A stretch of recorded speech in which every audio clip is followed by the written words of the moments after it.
Apex Racing is sponsored by Elgato, who created this lovely Stream Deck. For more information about the Stream Deck, the link is in the description below.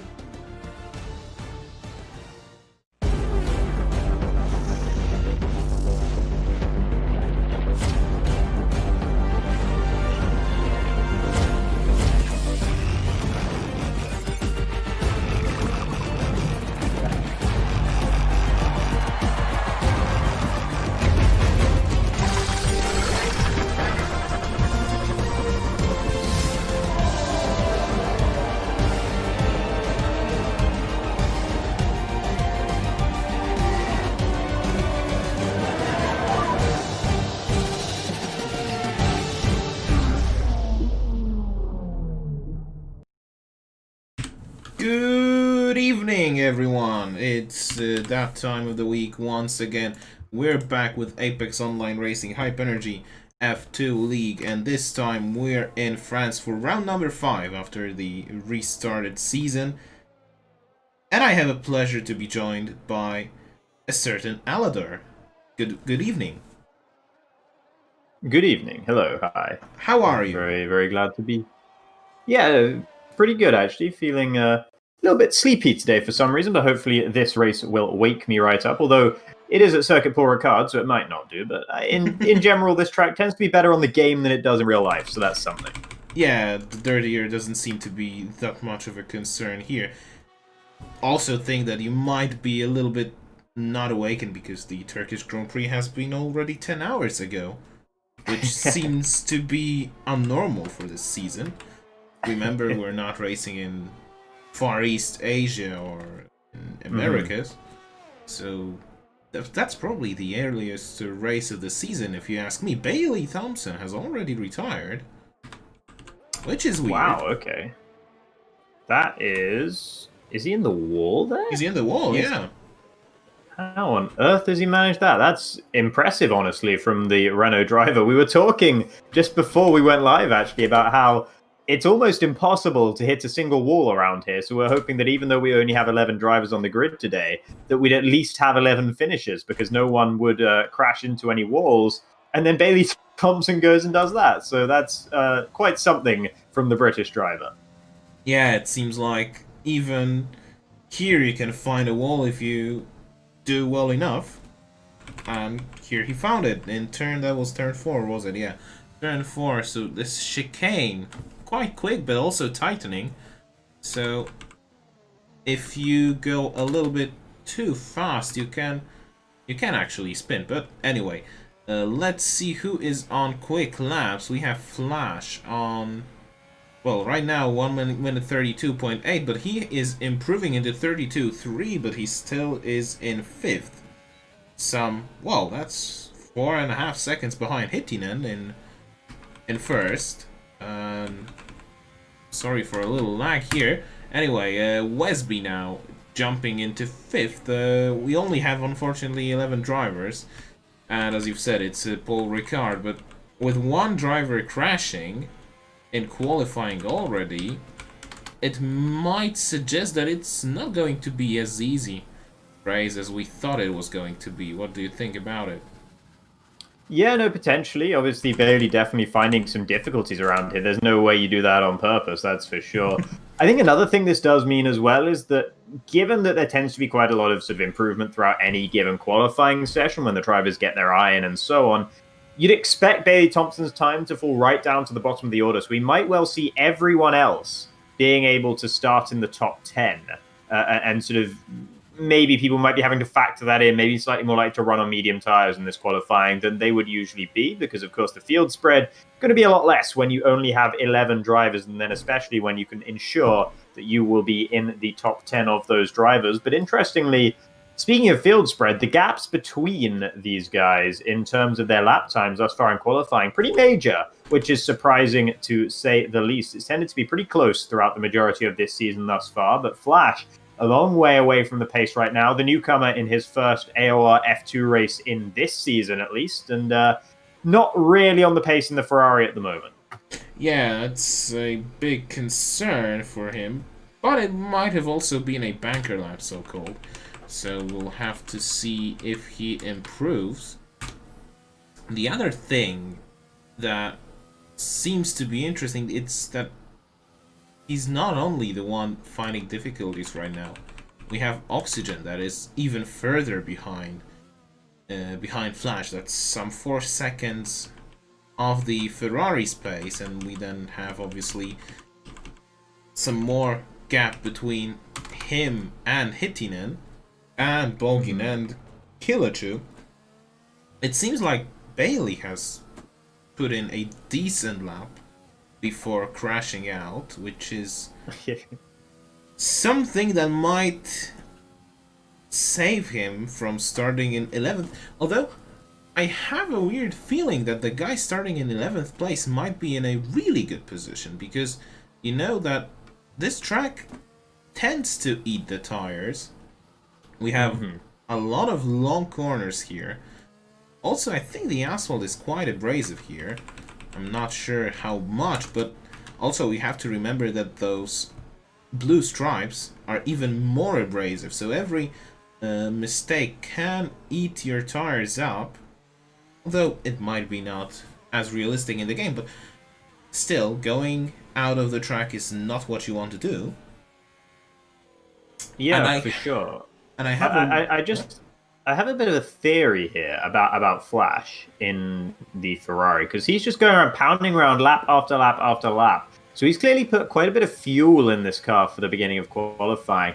And as we mentioned, he's quite a way off the pace. So I'm wondering if he's actually just doing a small sort of race sim here on the soft tires, maybe simulating the end of a race if he plans to start this race in P11 by not setting a representative lap time. However, that is a bit of a risky game when others around you are still yet to set lap times themselves. Oxygen, Zoran, Sis, and Gelbavan still behind Flash at the moment. And if none of them come through to set a faster lap time than what he has managed to do, if even one of them fails to do that, Flash will have to start in the top 10. So he's going to want to improve on the time on these tires at the very least, because he doesn't want to start a race on 5-6 lap old soft tires. Yeah, that would be terrible, wouldn't it?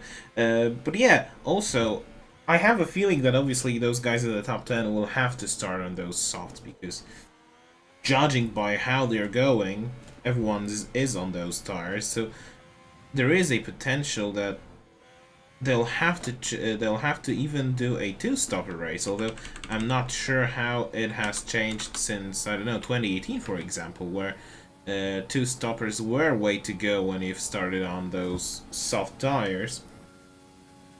And the guy, obviously, starting from P11 will just stick on some mediums and then pit for hards and finish on a one-stopper strategy, which was beneficial on this circuit, because remember that this pit lane is quite long.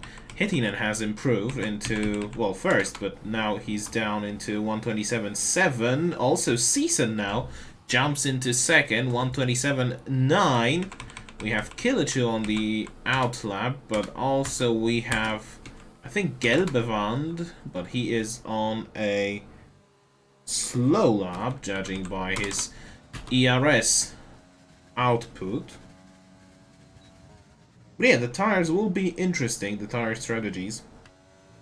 And also I'll be interested to see what the 11th driver is doing. And your theory might be right, because I'm seeing that Flash is now putting on medium tires, not softs. Yeah, so maybe Flash deciding it's a little bit risky, and if you are setting those rather slow lap times on the softs, the one thing you can guarantee is that you're going to go faster if you really go for it on low fuel on those mediums. So Flash should be able to have that in his pocket at the very least. But yeah, Hittinen and Bogan setting the pace for the time being. Sisson getting close, but other than that, there's no one really challenging the front few drivers, and the two Williams boys on the front row. They've been increasingly strong thus far this season. Bogan, ever since promotion to F2, has looked especially good in qualifying, though still yet to manage anything higher than a third place finish in the races. Whereas Hittinen won last time out, of course, in Canada, and sort of started the season really, really quietly in F2, and has sort of slowly gathered momentum throughout the season, is starting to look like a real contender, currently third in the championship, with his teammate up in second ahead of them. And of course, with the championship leader Creo missing today from the Mercedes team, that is actually really big news for these two Williams drivers, because they can definitely steal a march on their primary championship rival. Well, actually, Oxygen was improving quite a bit, but now you can see that there was a yellow flag. It was caused by Oxygen because he didn't want to improve too much, as he would have jumped into the top 10, so he's also fighting for that P11 spot. Actually, we might see two fights for pole position and then for P11, which would be sort of, I don't know, F1.5 pole position? Something like that.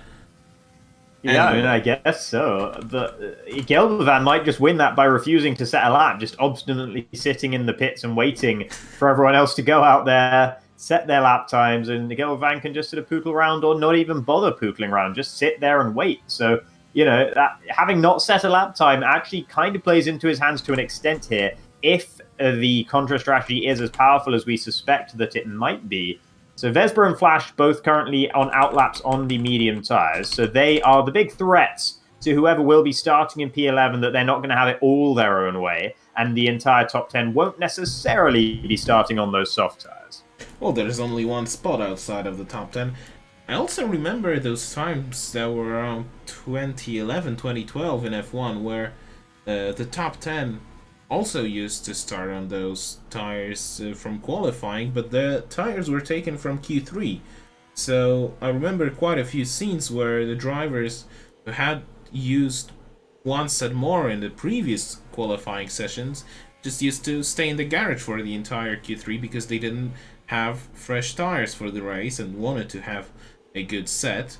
That was obviously stopped by taking the tire from Q2 instead, and that changed the whole dynamic. But Geldervan is trying to go out on those mediums. He's not staying out.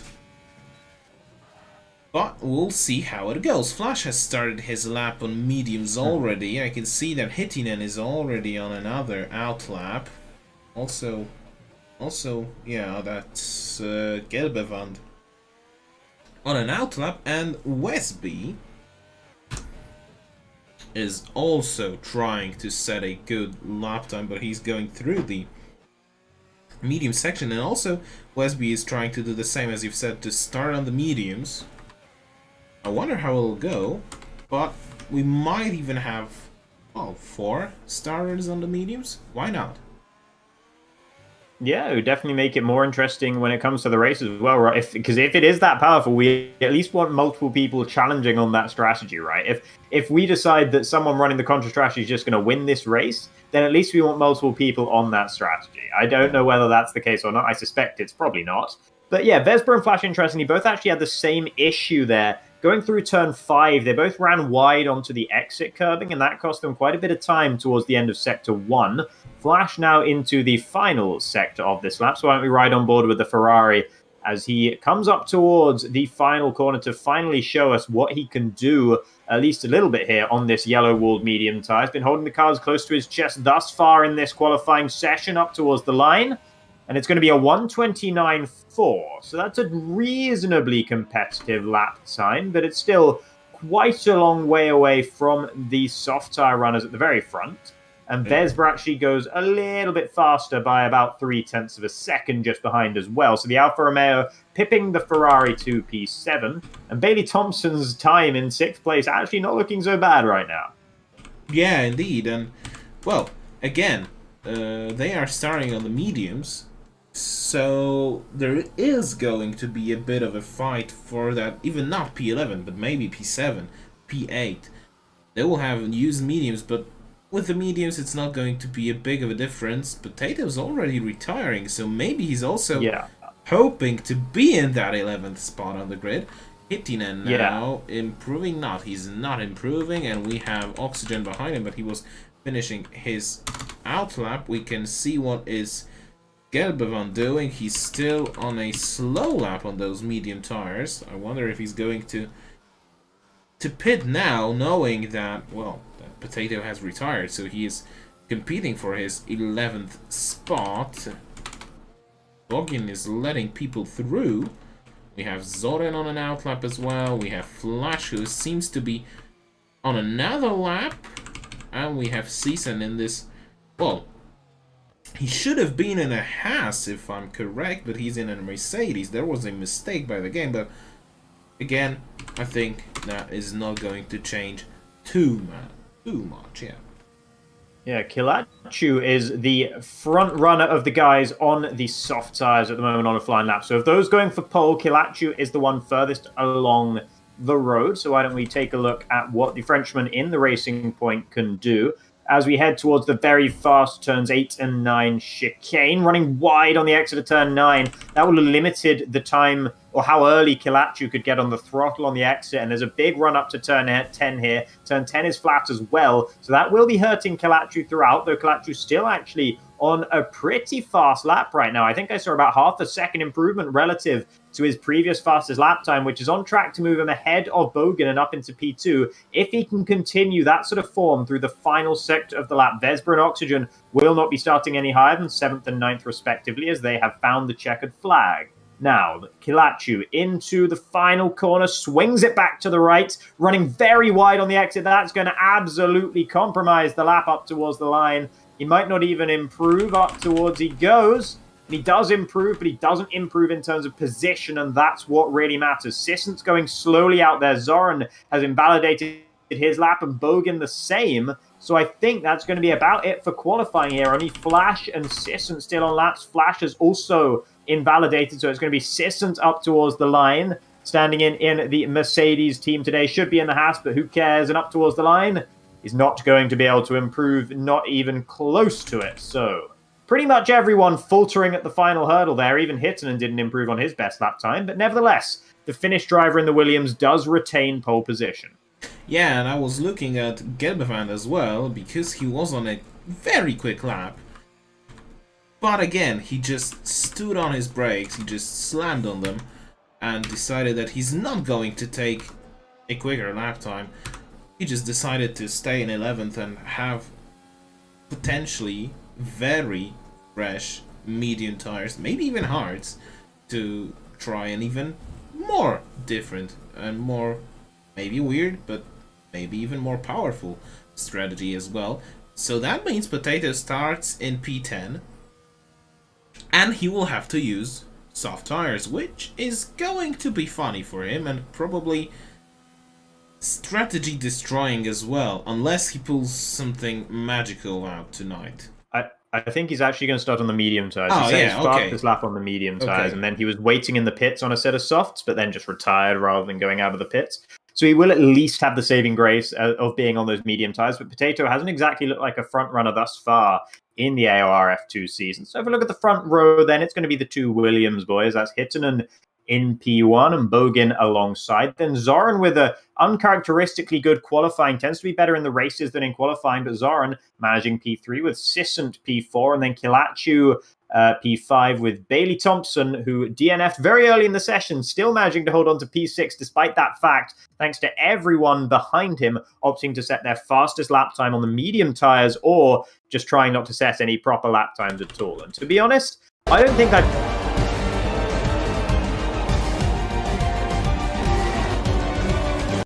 of the grid than that one. I have no idea who the actual fastest driver is around here. It'd be easy to say it's Hittinen, but any one of those guys who refuse to set a lap time on the softs could well be much faster and just hiding their pace. And also, there was a huge amount of invalidations as well, so there might have been people who were going faster than Hittinen, but couldn't keep a single lap clean, or at least couldn't keep enough laps clean to be able to go ahead of the Finnish driver. So, yeah, it's really very much all up in the air here today in Paul Ricard. Yeah, and also I'm sorry because I've mistakenly hit the wrong button and have shown part of an outro that has also cut you off. Okay. No worries. Seems to be good now.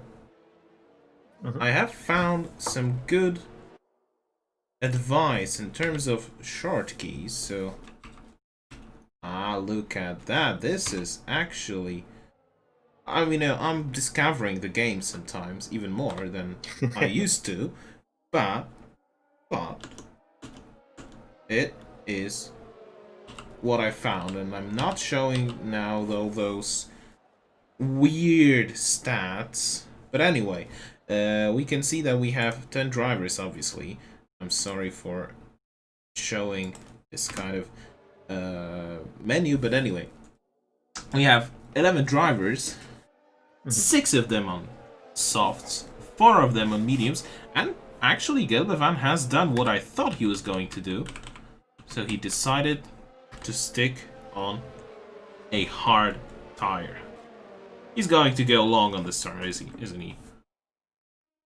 Yeah, for sure. I mean, that makes a lot of sense as well as to why Gelbevan refused to set that final lap that you saw him going pretty fast on that set of medium tires.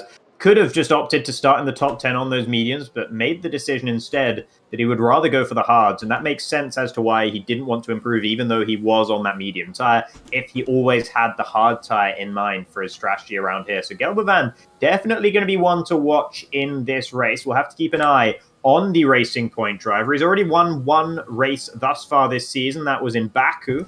And now he'll be looking to claim his 2nd win of the season. He's not very far off the championship fight either. Only 12 points behind Creo, who's 1st, even though Gelbevan himself finds himself down in 4th. So it is still wide open for these guys. Plenty of rounds left to go. And if Gelbevan manages to pull off the master strategy here, could be looking good to take the lead of the championship even, perhaps. Yeah, possibly. In terms of the championship standings, Creo is the leader, but he's obviously not racing tonight. Then we have Bogin in 2nd, and, well, he only took 1 podium in Spain, but maybe he's going to take another one here. Then we have Hittinen, who is just behind Bogin, so he can overtake him and Creo. Then we have Gelbevan in 4th, but he's starting from 11th. Zoran in 5th, then Dave Gaming, Prosteczek, Wesbe, or Wesbe, whatever. Killer 2 Oxygen rounds up the top 10. So we will see if these are the correct lights. I fear they're not, but they were correct. And you can see that Killachu had a big problem on the start because already he lagged a little bit. Yeah, dreadful start for Killachu there. The 2 Williams managing to lead. Formation flying for those 2 as they enter now down towards turn 3. And that looks like it's Zoran challenging up the inside. Or is it Bailey Thompson even? Ghosted there in the Renault. But up into P3 for the time being. And up the inside of Bogin's Williams as well there as the timing board sorts itself out. But that's Bailey Thompson starting from P6. The wrong button, and it turned out to be the stream end, not the... Well, awesome. Yeah, it can get worse. Alright. So, we seem to have... Can you get it restarted, or? Yeah, I think I got it. We seem to be back right now. Grand, okay.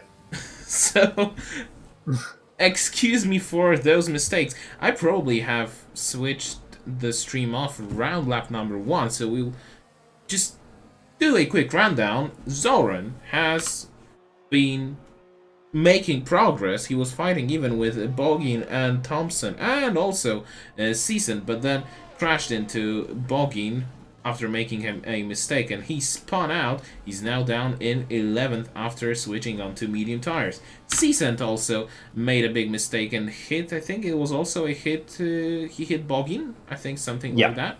And he also had to pit onto a set of new medium tires. Killachu, well, I don't remember what happened there. He pitted on lap number 1 and took on some hard tires. And we have now this interesting fight between Gelbevan, Oxygen, and Vesbe, and even Flash for P4. Then we have Hittinen, who is, well, just escaping at the front of the field, already 4 seconds up. Vesbe went really wide now in turn 14, but looks like it's not going too badly. Meanwhile, Bailey already in the pit lane as well, so another Renault driver has decided that it's time to take on new tires, and he is actually going on to hards. So he's doing something different.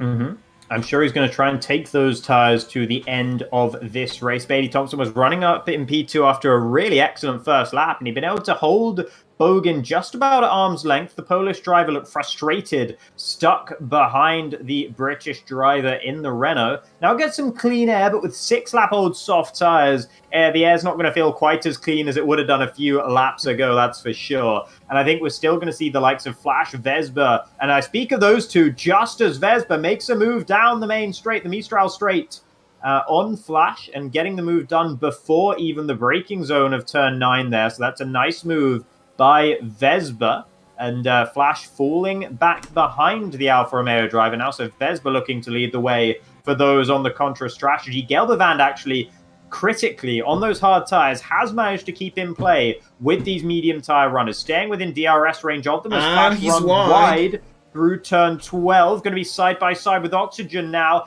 into the left hand here. Oxygen trying to hang it around the outside, tries to cut back inside underneath the Ferrari driver, but there's not enough traction available to the Red Bull there, and Flash will retain the position for now. Oxygen can think about a dive bomb into the final corner, but doesn't. Thinks much more sensibly of it than that. And as a result, Flash will retain P4 for now, but it's starting to look a little ragged for the newcomer in the Ferrari as Bogan pits from P2.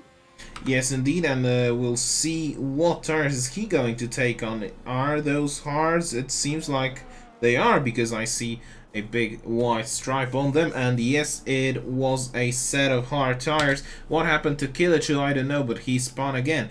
Interesting thing about this whole fight, now for P2, but obviously it's a fight for net P4, I'd say.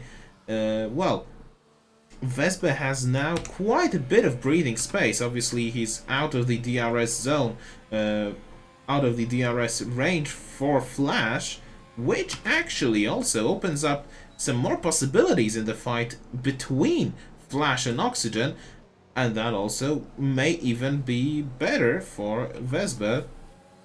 We'll see how it goes. Also, Boggin still behind Bailey, now by 2.8 seconds, so it looks like the undercut has worked perfectly. Yeah, it would definitely appear that way. So definitely a strong undercut here right now, which has got to get Hitson a little bit worried. Had a big buffer at the front, but has now spent 2 laps out on those soft tires, while Bailey has been on the fresh, harder compound.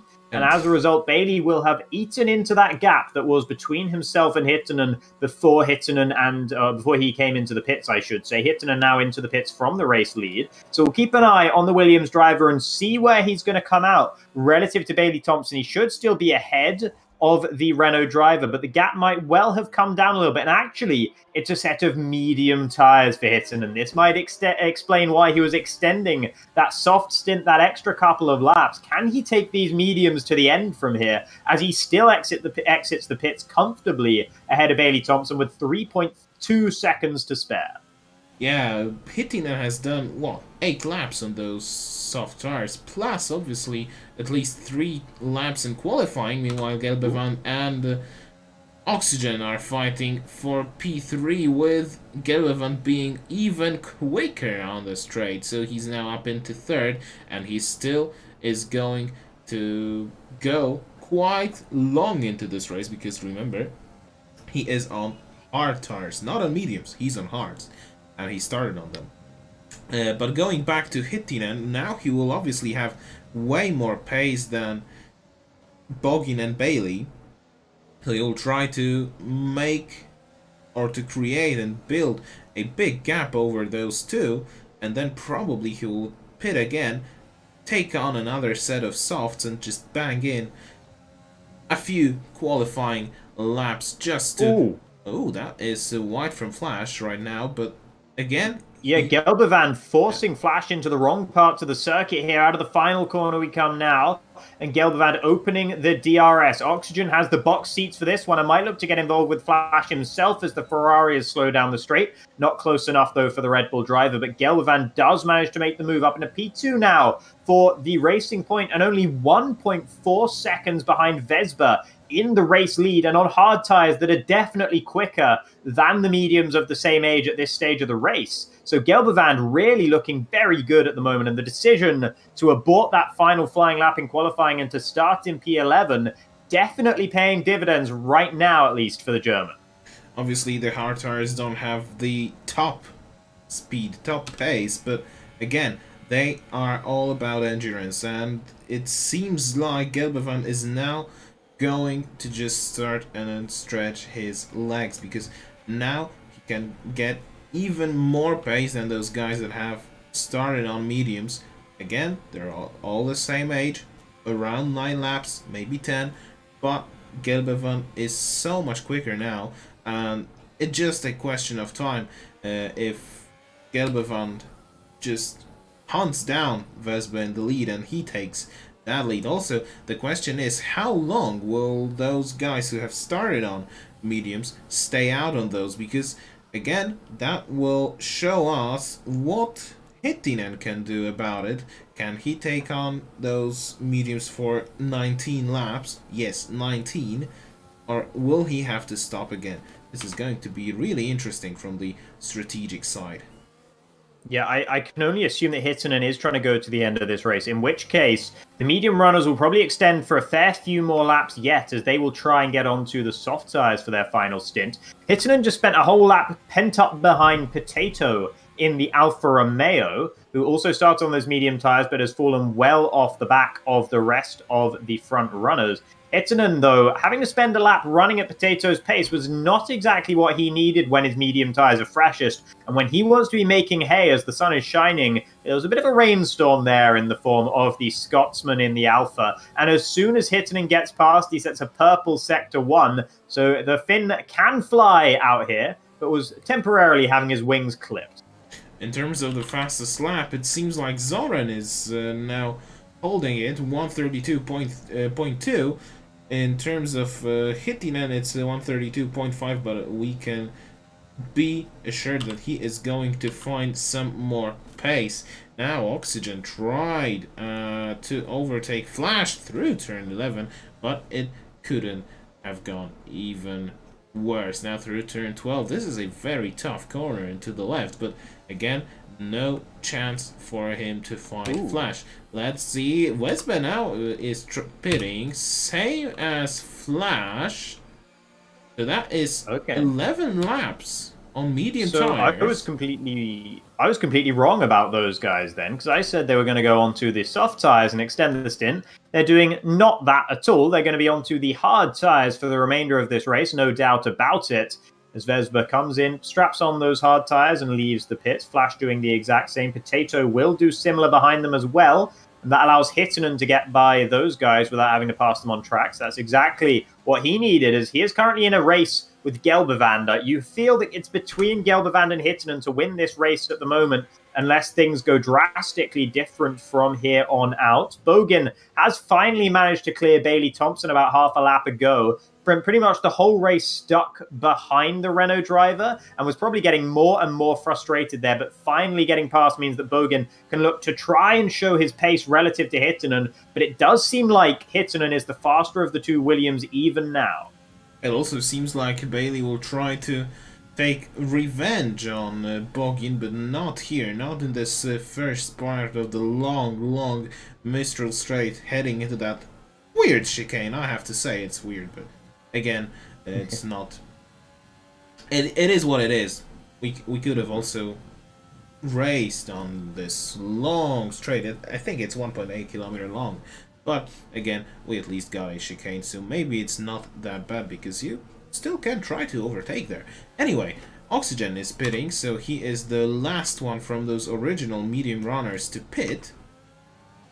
And obviously you can see 11 laps, well 12 laps on those, plus at least 3 laps in qualifying. Same with other guys. It's Csen who is round, and that is in turn 12, and he's been disqualified even.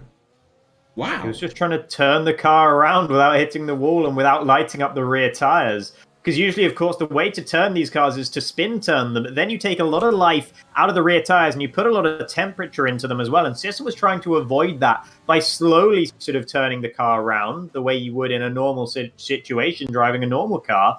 And the game has decided that he was going backwards too long in doing so and has thus disqualified him. So that is a big shame. Hopefully, his car getting off track won't cause any safety car or virtual safety car or anything like that, because the racing's going pretty well at the moment. Gaps starting to form throughout the field, having said that, but Vespa and Flash will be looking to close down Bailey, Thompson, and Bogan in third and fourth sooner rather than later, and Bailey still sticking well within range of the Polish driver up ahead as Bogan struggles on the exit of turn 9 there up towards turn 10. He's going to be a bit slower than Bailey all the way, but actually Bailey not reeling him in quite as fast as I would have expected there. Hittinen 6.3 seconds of comfort down to Bogan and 11.2 of pain up to Gelbevand, but Gelbevand is of course yet to pit in this race. Gelbevand will be the fastest car on the track come the end of this race on what will probably be a set of soft tyres for the Racing Point. So definitely not all over for Gelbevand yet, even though when he does come into the pits, he's going to come out well behind Hittinen. But it's going to have to leave himself enough laps at the end to try and close down the race leader. Yeah, meanwhile, we can see that Vespa is only 1.5 seconds behind those two. So it suggests that at least the Alfa Romeo driver will be in a great situation later on. In terms of Bailey and Boggin, I'll have to see the difference in terms of the ERS they've got, and there is a slight advantage on Boggin's side, but it's only around 5 to 10% of the ERS capacity, so it's small. It's not dramatical, but again, it can be the difference. Also, I'll pay close attention to the time set by Vespa and Flash, because they are probably the most important right now. And also Hittinen, he's obviously hunting down the race leader Gelbevand, but he is still going to go for at least 7 laps, I think. Maybe 5, maybe 7, but he will be in a good situation to just put on a set of soft tires and then go quickly till the end of the race. We can see who has made up the most places, and we can clearly see that it's obviously Gelbevand, who has started from the final position on the grid and now is leading. So he has made up 10 positions, and he's also the only driver not to pit. Yeah, for the time being, at least he's still remaining out there on 14-lap-old hard tyres in the pink and white Racing Point. Hittinen, if he is to stopping this race, is not going fast enough right now. Bogan is starting to reel him in just a little bit. The gap was stable at around 6.3 seconds for the last couple of laps. Now it's down to 6.1. And that 10-second gap up to Gelbevand, if they both only have to pit once more in this race, and both of them going to be on you assume, the same set of tyres at the end of this race, then Hittinen really needs to get a move on with closing down Gelbevand. Otherwise, this race is going to be the Germans to lose, you have to feel. Yeah, meanwhile, Bailey is, again, really close. I was going to say something about the fastest laps, but let's see if Bailey is going to overtake Boggin into the chicane, but it's obviously not going to happen. So, Zoran still has the fastest lap of the race, 132.2, which is better than Hittinen by about 36 thousandths of a second. 36 thousandths. Also seems like Boggin and Bailey are relatively close to them, and Vespa as well, and Oxygen. Oxygen is actually 12 thousandths of a second behind them, and Gelbevand already pitting, but picking up a time penalty by coming to the pit lane, which is a big shame. Yeah, so this is going to be mediums to the end for Gelbevand. Couldn't extend it long enough to go on to the softs, and that 5-second time penalty could well prove to be critical come the end of this race. Haven't actually seen as many time penalties being picked up throughout the field as I would have expected. Usually they are sort of 10 a penny here at the circuit Paul Ricard in the south of France, but these drivers have actually been keeping it relatively clean around here this time around. I've seen a few being picked up here and there, but that 5-second penalty is definitely going to be hurting Gelbevand, and Gelbevand is absolutely going to be kicking himself right now because of the fact that he picked that one up. It's such an avoidable penalty as well. Speeding in the pit lane, you always feel so silly when you do it. It's so unnecessary. It gains you maybe half a second maximum to just break that little extra bit later. And Oxygen and Potato evidently heard me talking about how I was surprised at the relatively low level of penalties as they both pick one up on this lap. Yeah, also, Gilbevan, thankfully for him, he has pretty strong pace out of the box already. He was probably almost 2 seconds behind Flash when he went out of the box, and now he is in 6th place, but only 4 tenths, even 3 tenths behind him, which just shows how much pace he's got. But again, he will have to overtake all those guys and then make up 5 seconds, which is a lot actually. 15 laps done by Geldervan as well, which was a lot, but also not too much. Obviously, he's ahead of Flash already, thankfully for him. But it also casts some doubt over the guys who have pitted around lap 7, lap 8, have started on soft tires and have taken on hard tires. It shows me that they will have big problems towards the end of the race. Zoran already pitted, but he was on mediums, I think, and he takes another set of mediums. But Potato, what happened there? Is he going to change his front wing? Unclear. I mean, maybe Potato just deciding to come into the pits just to maybe stop being on the hard tires and be on a tire that will give him a little bit more fun in this race. No front wing change, so it is going to be the medium tires for Potato, currently in P10, and not really with much hope of finishing anywhere above that unless someone else falls out of the race, as Sissant did with that disqualification. And yeah, Gelbavand has a lot more pace right now than the cars around him, but these medium tires don't really last that long in terms of having that much pace. We saw after about 5 laps on that tire that Hittinen was no longer really much faster than the cars behind it, and some laps even a little bit slower. He has extended the gap to Bogan and Bailey Thompson by just a little bit over the last couple of laps. But I think these medium tires are only really better than the hards for a few laps, and it's not as many as you would like. So I don't think Gelbavand's exactly going to eat into the gaps up ahead quite as quickly as you might expect. Kilachu with a 3-second time penalty in the other racing point, currently having a disappointing race after that first lap incident down in P8 for now, with 15-lap-old hards, probably going to have to pit once more before the end of this race. Gelbavand goes and sets the fastest lap of this race, so using those tires while they are still quick at the very least. Ooh.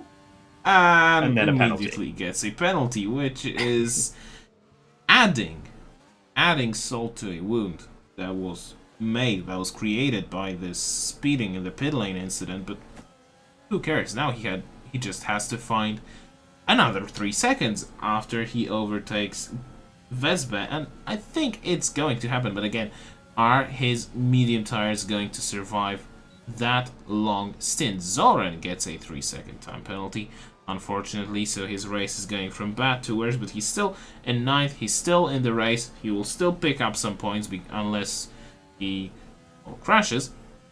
But again, Bailey just behind Boggin. I was trying to say Boxygen, but that would be a weird mashup.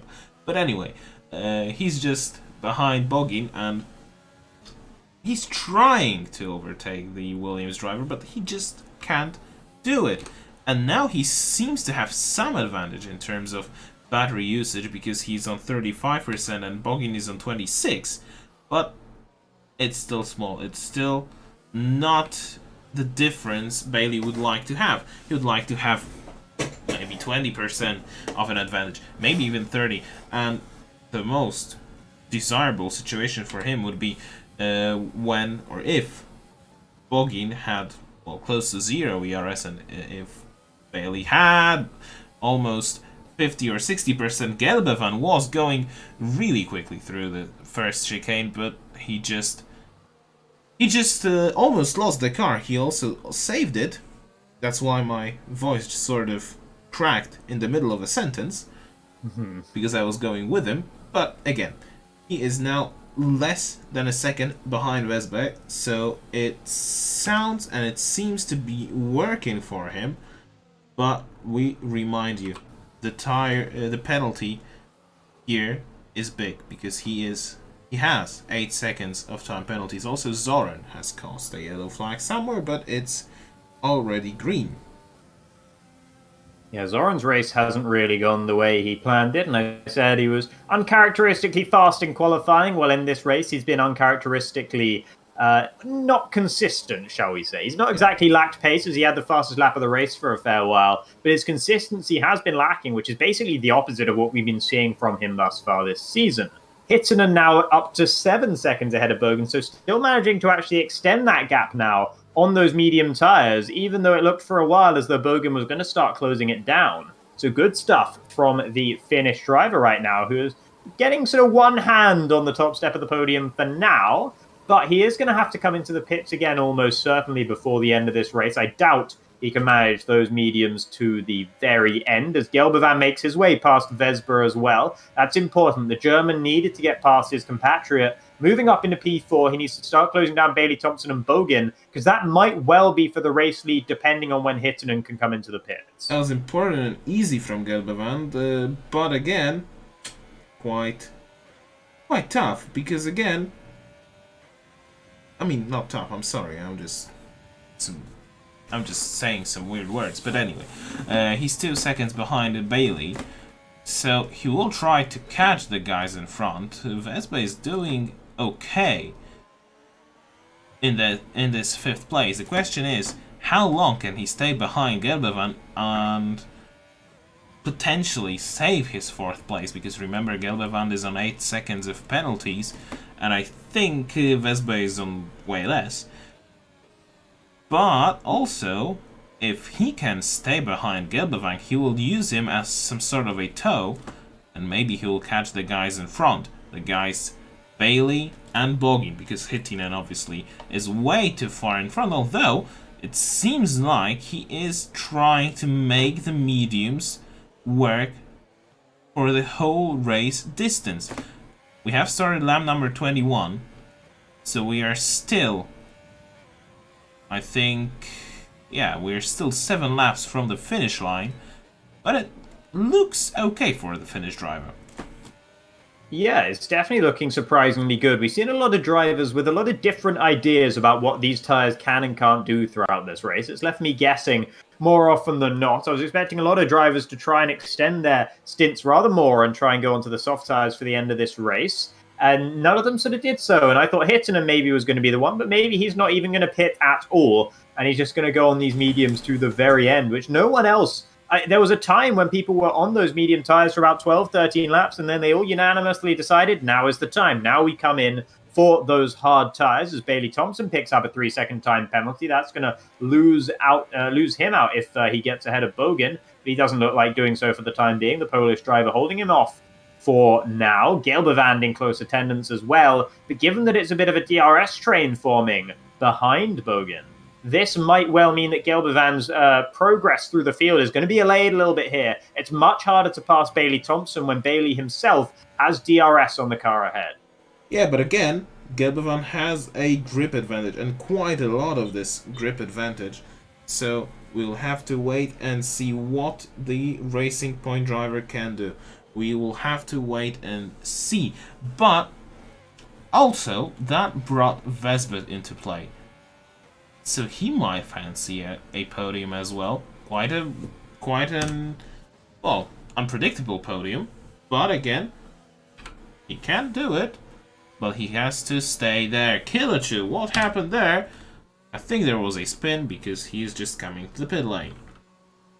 Yeah, it looked to me like he actually spun attempting to enter the pits. He is on very old hard tyres, so it was about due that he came into the pits anyway.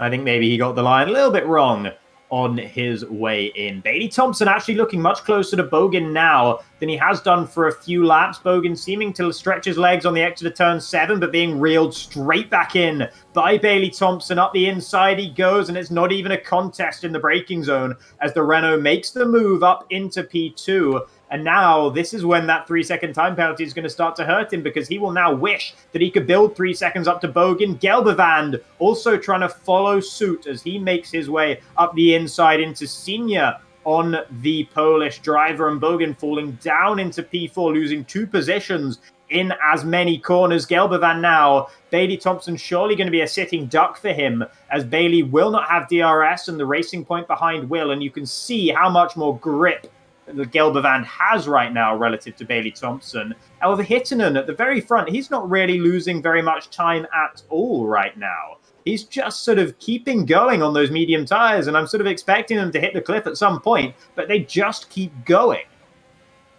Meanwhile, Potato has retired from the session.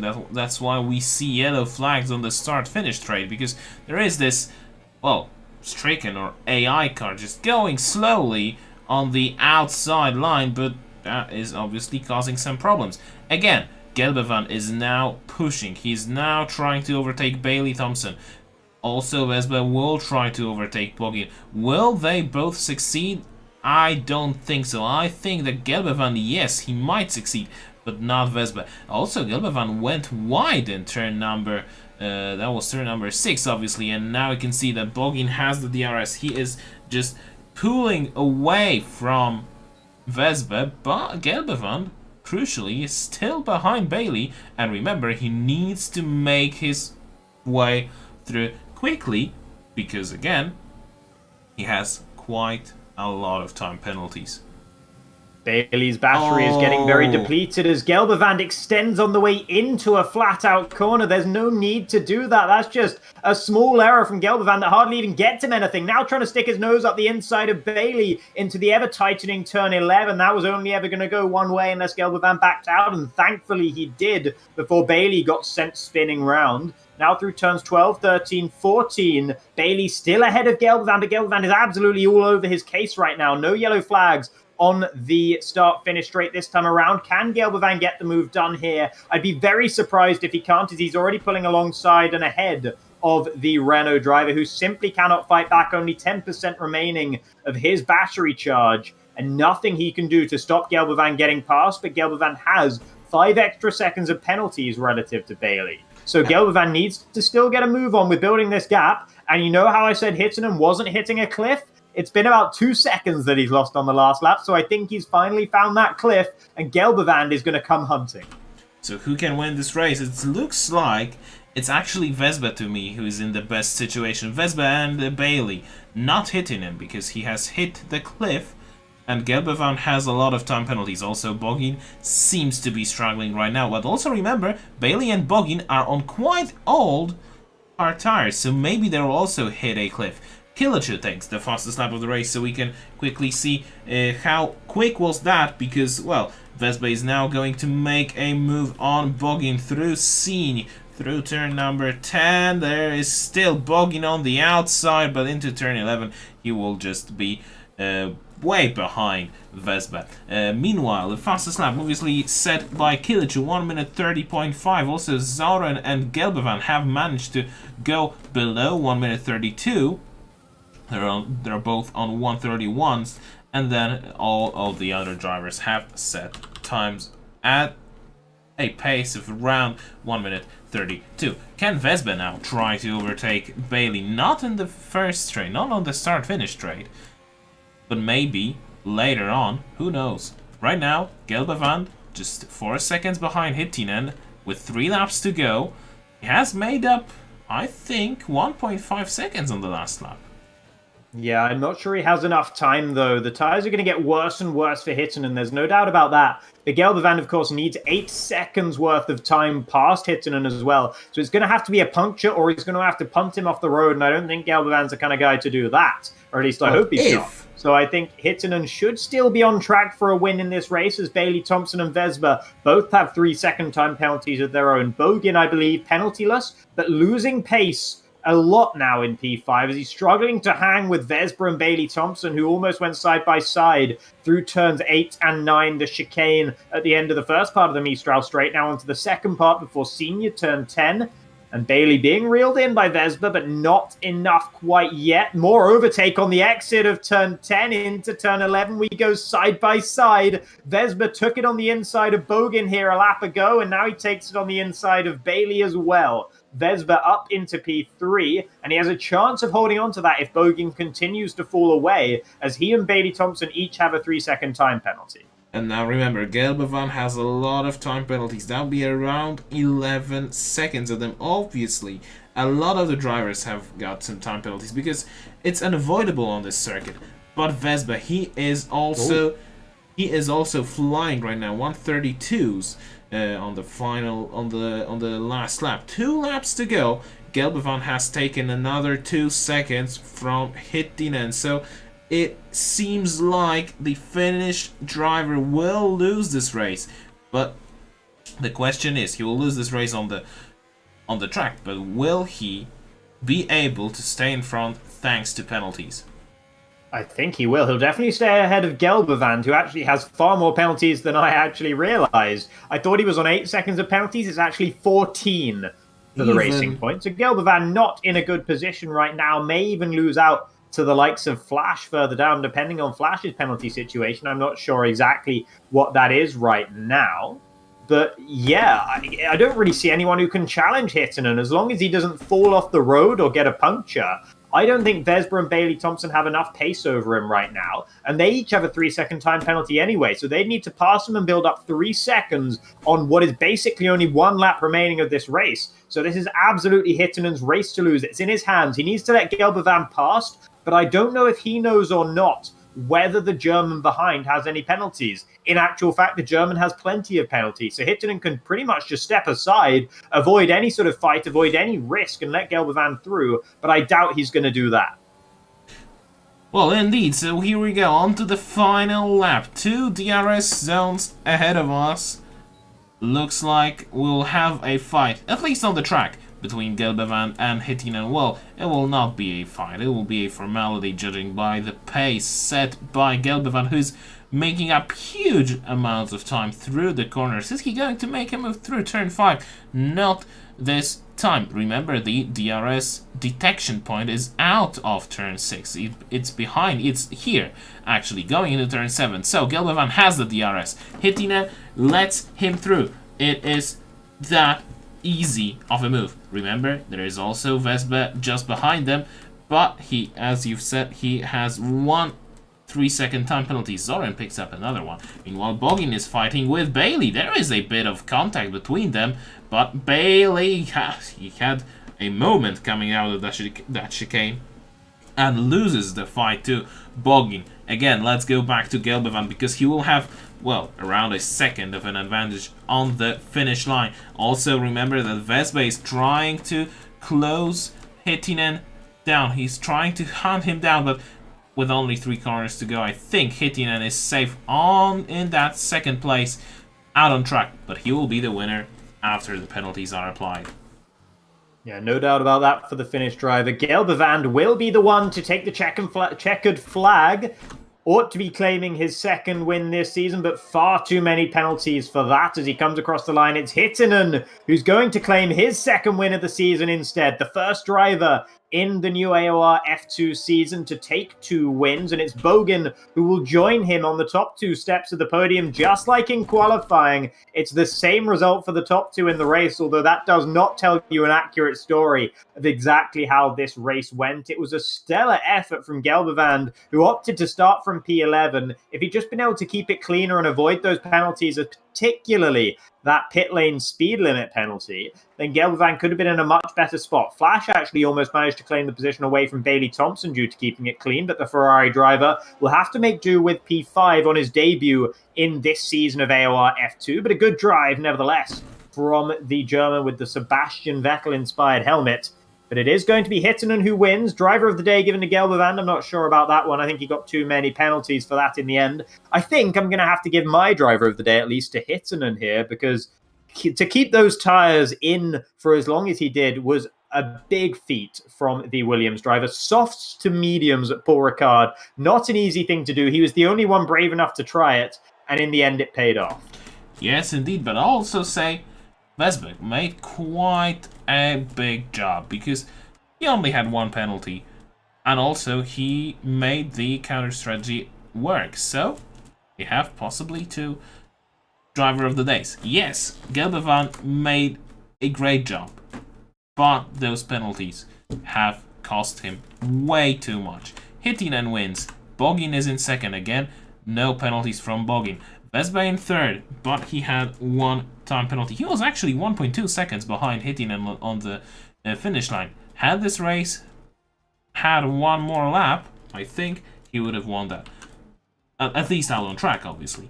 Then Bailey with 1 3-second time penalty as well. Flash, again, the next driver with no penalties. Gelbevan, 14 seconds of the driver, so he will probably get an award for the most penalized driver of the week. Then we have Oxygen in 7th with, I think, 1 penalty? I think it's 1 penalty. Zoran in 8th with 6 seconds of penalties. Killachu with 6 seconds as well. And Potato and Season that have retired. Well, actually, Season has been disqualified. Well, that was a fun race, despite it being Paul Ricard. Yeah. No, actually, the variation in strategies was interesting. We saw about 3 or 4 different strategies, maybe even 5 actually throughout the field. I think someone maybe did an intentional 2-stop. I'm not sure if that was just for front wing damage or not, but nevertheless, at least 4 different strategies, all battling out on the track. And with everyone's pace sort of masked in qualifying, it was very interesting to see how it played out. In the end, it was the pole sitter Hittanen who took the win. But as I mentioned at the end of the race, that definitely did not tell the whole story whatsoever. And yeah, very, very chaotic stuff at times, but pretty clean throughout most of the field. A couple of incidents, but really not too many. So nice driving from the guys out there as well. Yeah, I agree with you. Well, we didn't fall asleep, which is good. Sometimes happens at Paul Ricard. But again, I think it was a nice race with a nice variation of strategies. It just felt right, even though we only had 11 drivers on the grid. We've had actually 6 of them finishing quite close to each other. We've had drivers hitting the cliffs. I think the race had it all, apart from the drivers, obviously. Apart from a few drivers, maybe. Yeah, apart from a full grid, I would say, yeah, that's a pretty fair assessment. Maybe a sprinkle of rain might have brought things even more excitement, just a little bit right at the end. But yeah, nevertheless, actually, maybe it wouldn't have actually, because maybe that would have just meant that Hittanen would win with a much more clear margin. But yeah, I think that will pretty much be it from us for today, unless you've got anything else you want to say. No, I think I'm good. Thank you. And yeah, that was a nice race. Mm-hmm.